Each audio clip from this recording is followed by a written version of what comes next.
한 가지 갈등이 생겨집니다. 이제 요단강을 건너가야 되는데 요단강을 건너가기도 전에 이 르우벤 자손하고 갓 자손이 모세와 엘르아살과 지도자들을 찾아왔어요. 그리고 이야기를 합니다. 우리는 가축대가 많다. 참 놀라운 건 애굽을 출발해서 40년 동안 사람만 이동한 게 아니라 소도, 양도, 염소도, 나귀도 함께 움직였다는 거예요. 40년을. 그래서 우리가 많은 가축대를 가지고 있는데 요단 동편 길르앗 이쪽은 아주 초지가 잘 발달되어진 그런 지역이었어요. 누가 봐도 야, 여기서 양을 키우고 소를 키우고 나귀를 키우고 염소를 키우면 참 좋겠다 할 정도로. 그러니까 루벤 자손하고 갓 자손이 선수를 친 겁니다. 우리는 여기서 살겠다는 거예요. 여기 있겠다는 거예요. 우린 여기 있을 테니까 이 땅을 우리에게 달라는 거예요. 그러면서 하는 말이 5절 말씀 보면 우리가 만일 당신에게 은혜를 입었으면 이 땅을 우리에게 주고 우리도 요단강을 건너가지 않게 해달라는 거예요. 그러면 두 지파가 빠져버리면 12지파만 건너가는 거잖아요. 이건 말이 안 되잖아요. 12지파가 이스라엘이라는 하나의 공동체인데 같이 죽고 같이 살아야 되는데 그냥 우리는 여기서 그냥 살게 해달라는 거예요. 안 건너가겠다는 거예요. 그럼 나머지 10지파만 가라는 거예요. 그 이야기를 듣고 모세가 화가 났어요. 말도 안 되는 소리라고. 너희 형제들은 싸우러 가는데 요단강을 건너간다는 것은 뭐 아파트가 쫙 젖어 있고 모든 시설들이 준비되어지고 그냥 들어가 살면 되는 그런 집이 아니에요. 가나안의 7부족 바알과 아세라를 비롯한 100세 개의 신을 섬기는 7부족과 싸워서 빼앗아야 되는 땅이에요. 하나님이 약속의 땅으로 주셨지만 그냥 아무도 없이 들어가서 사는 땅이 아니라 들어가서 전쟁을 해서 싸우고 죽이고 빼앗고 그래서 차지해야 할 땅이란 말이에요. 그런데 두 지파는 안 가겠다는 거예요. 같이 가야 되는데 안 가겠다는 거예요. 너희는 여기 앉아 있고자 하느냐. 화가 났어요. 그러면서 옛날을 회상하는 거예요. 38년 전 가데스 바네아에서 정탐꾼들을 보낸 적이 있었는데 갔다 왔는데 가보니까요 땅이 너무너무 좋아요. 얼마나 좋은지 이 포도송이가 달려있는 가지를 하나 잘라 갖고 왔는데 혼자 들고 올 수 없어서 이 나뭇가지에다가 꿰서 앞뒤로 메고 올 정도로, 그리고 그곳 이름을 에스겔 골짜기라고 이름을 바꿀 정도로 이렇게 풍요로운 땅인데 어떤 일이 있었습니까? 정탐꾼 12이 갔는데 10명이 이야기하는 거예요. 정말 좋은 땅입니다. 정탐이라는 건 뭐예요? 가서 보고 오는 거예요. 적들이 수비대가 어디에, 성이 어디에, 적군이 어디에 있는지. 그런데 관찰, 보고 온 것이 아니라 판단해 버린 거예요. 판단. 분명 하나님은 모세를 통해서 가서 관찰, 살피고 정탐하고 오라 그랬는데 스스로 판단하고 평가한 거예요. 어떤 문제가 생겼을까요? 그냥 가서 보고 왔으면 가보니까 참 좋은 땅이고요. 어디 군대가 주둔하고 있고 어디는 거인족이 있고 그러면 어떻게 하면 돼요? 자, 그러면 잘 보고 왔으니까 우리가 어떻게 해서 어떻게 공격하고 어떻게 가면 될지 하나님께 기도해 봅시다. 이러면 되는 거거든요. 내가 스스로 판단을 해버린 거예요. 10사람은 못 간다는 거예요. 좋은 땅은 맞는데 아낙 자손들, 키가 3m가 넘는 아낙 자손들이 있는 걸 우리가 봤다는 거예요.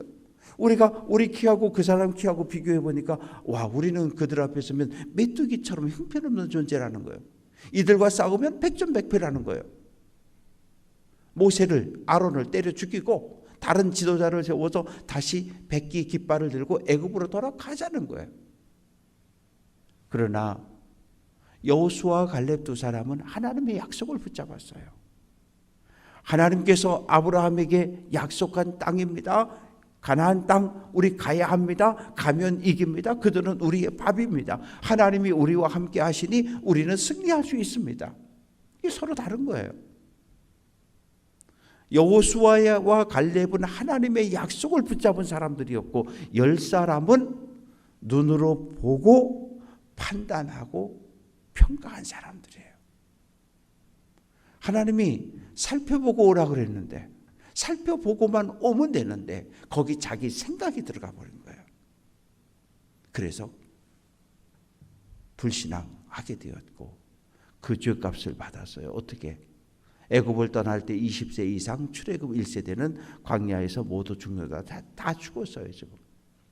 마지막에 1월 달에 미리암이 죽고 5월 달에 아론이 죽었고 마지막 모세 한 사람 남아있어요. 그리고 여호수아 갈렙 이렇게 셋만 남아있는 거예요. 하나님께서 가나안 땅에 들어가 보지 못한 모세에겐 느보산에서 가나안 땅 전체를 보여주시고 11월 달에 데려가셔요. 그리고 가나안 땅을 정탐했던 믿음의 사람들, 약속을 붙잡았던 여호수아 갈렙 두 사람으로 가나안 땅을 정복하게 하시는 거예요. 그 불신앙에 대해서 쭉 이야기하면서 10사람이 부정적인 보고를 했고 불신앙을 가지고 있어서 많은 백성들이 그 말을 듣고 거기 부안해동에서 쫓아갔다. 그래서 결국 하나님의 심판을 받아서 출애굽 1세대가 다 죽은 거 아니냐? 여기 여호수아 갈렙만 하나님의 말씀 약속을 붙잡기 때문에 여기 지금 하나님의 은혜 안에 살아있지 않느냐? 그러면서 14절에서 이야기합니다. 너희는 너희의 조상의 대를 이어 일어난 죄인의 무리로서 이스라엘을 향하여 여호와의 노를 더욱 심하게 하는도다. 무슨 말이에요? 불신앙으로 멸망당한 조상을 대신해서 너희가 지금 하나님을 대적하는 그 자리에 다시 일어섰다는 거예요. 하나님을 대적하는 자리에 섰다는 거예요. 그러면서 책망을 합니다. 그래서 15절 너희가 만일 돌이켜 여호와를 떠나면 여호와께서 다시 이 백성을 광야에 버리시리니 그리하면 너희가 이 모든 백성을 멸망시키리라. 이스라엘은 12지파 공동체인데 너희 두 지파가 하나님을 대적해서 하나님을 떠나버리면 우리는 약속의 땅에 들어가지 않겠습니다. 우리는 요단 동편 여기서 살겠습니다. 하나님을 대적하는 자리에 서면 너희 두 지파 때문에 나머지 10지파까지 다 하나님의 심판을 받게 될 텐데 너희가 그 죄를 어떻게 감당하려느냐 막 책망을 하고 있는 거예요.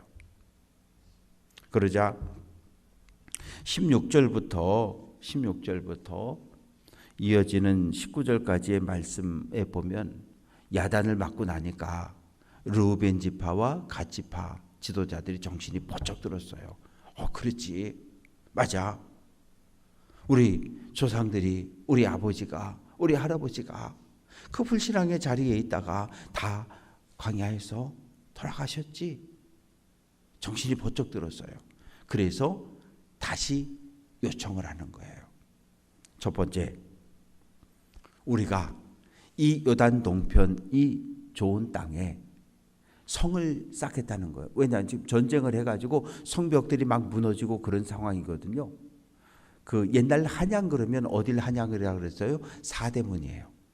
동서남북 사대문이 있었고 그 사대문은 뭘로? 성벽으로 둘러싸여져 있었어요. 성 안을 한양이라고 부른 거예요. 성을 쌓았고 문을 달았다는 것은 그 안에 사는 사람들은 안전하다는 거. 왜? 보통 성의 높이를 쌓을 때 5m, 6m까지 쌓거든요.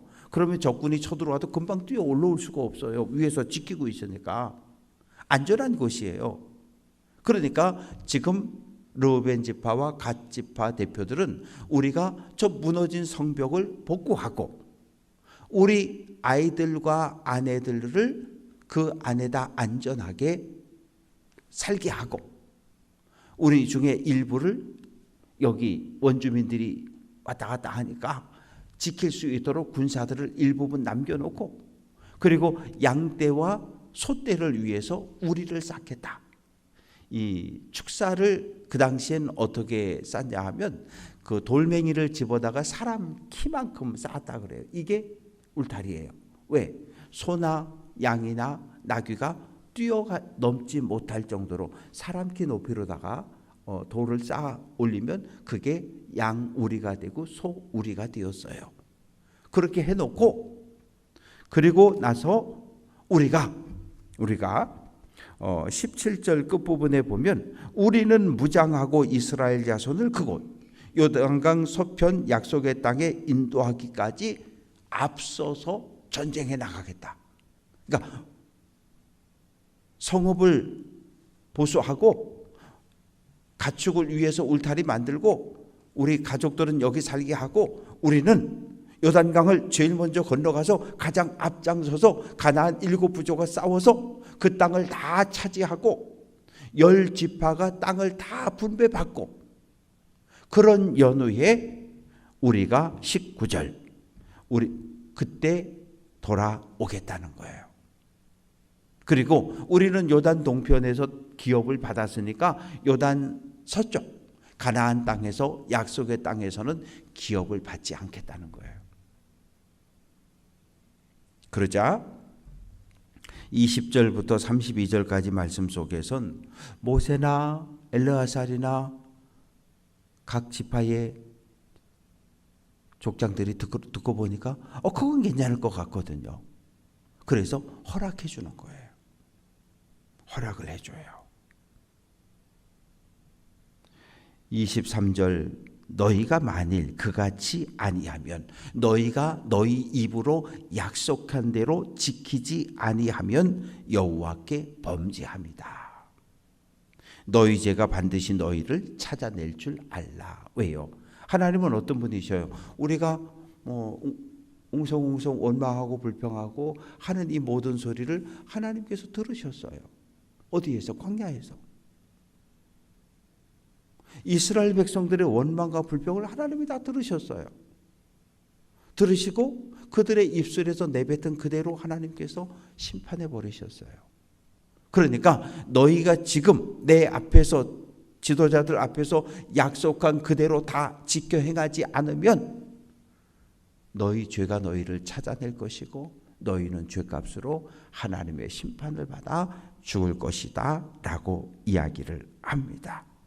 그래서 이제 약속대로 성읍을 복구하고 우리를 짓고, 그리고 나서 이들이 요단강을 건너가는데, 이제 뒤쪽에 가서 다음 말씀을 쭉 살펴보면 이 여호수아도 거기도 읽어보고 그러면 르우벤 지파와 갓 지파가 모든 전쟁에 가장 앞장서요.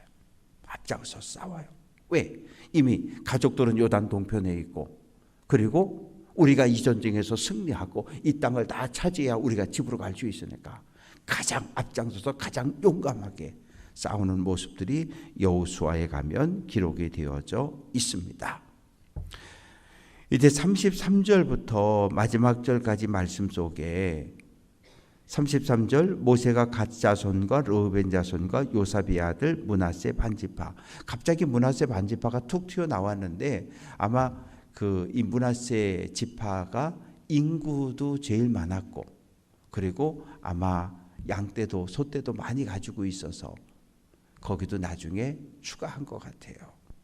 그래서 두 지파 반이 요단 동편에 있는 이미 정복한 아모리인의 왕 시온의 나라, 바사랑 옥의 나라, 그 영토를 다 나누어 줍니다. 두 지파 반에게. 그런데 이제 보면 38절 느보와 바알 무온들을 건축하고 그 이름을 바꾸었고 또 신마를 건축하고 건축한 성읍들의 새 이름을 주었고, 이 정복한 땅 성읍을 쌓고 이름을 바꿔버리는 거예요. 이건 아주 오래된 전통입니다. 그래서 여부스족들이 살고 있던 여부스 산성이었는데 다윗 왕이 여부스 성을 정복하고 이름을 뭘로 바꿔요? 다윗성으로 바꿔버리잖아요. 이 다윗성이 나중에 뭐가 돼요? 예루살렘 성이 되는 거거든요. 그래서 정복자가 자기의 이름으로 그 지역을, 이런 예는 어디 있어요? 이 남미라든지 미국이라든지 이쪽 지역에 가보면 스페인 사람들이 쳐들어가서 다 원주민 죽이고 정복하고 다 이름을 자기 스페인식으로 다 바꿔버렸거든요. 이건 아주 고대부터 오래되어진 이름을 바꾸는 두 가지 의미예요. 첫 번째는 우리가 정복했으니까 이거 내 땅이라는 거예요. 그리고 하나님께서 우리에게 주신 땅이라 그래서 하나님과 관련되어진 신앙적인 지명들로 모조리 바꾸어 버렸습니다. 말씀을 정리해 봅니다. 이스라엘은 또 한 번의 위기를 맞이할 뻔했어요. 왜? 두 지파가 우리는 안 가겠다. 우리 여기 살겠다. 그러나 모세의 책망을 듣고 이 두 지파 지도자들이 생각을 바꾸고 가족들과 양떼는 여기에 두고 우리가 요단강을 건너가서 가장 열심히 용맹하게 싸우고 10지파 모든 동족들이 땅을 분배받는 모습까지 보고 우리가 요단강을 건너 동쪽 가족들에게로 돌아오겠다고 제안함으로써 평화가 회복이 되어집니다. 갈등이 있을 수 있어요. 생각이 서로 다를 수 있어요. 그러나 믿음 안에서 신앙 안에서 잘 극복이 되어지면 더욱더 단단한 공동체로 나아갈 수 있습니다. 전쟁보다 우선돼야 될 것은 내부의 하나됨이에요. 외부의 적과 싸우는 것보다 더 어려운 일이 우리가 하나됨을 회복하는 일이에요. 이스라엘은 또 한 번 분열의 위기를 맞았지만 책망을 듣고 정신을 차리고 그래서 하나님의 은혜 안에서 하나의 공동체를 다시 회복하게 되었습니다. 바라고 소망하는 것은 아기 예수의 오심을 기억하며 또 다시 오실 주님을 기다리며 우리가 대림절 첫 번째 주간을 살아가야 하는데 나를 내려놓고 우리 교회를 향한 공동체를 향한 하나님의 뜻이 어디에 있는지를 물고 내 생각과 내 판단을 내려놓고 우리 모두 하나님의 말씀에 순종하기를 결단할 수 있는 귀한 한날의 삶, 한 주간의 삶이 될 수 있기를 주님의 이름으로 축원합니다.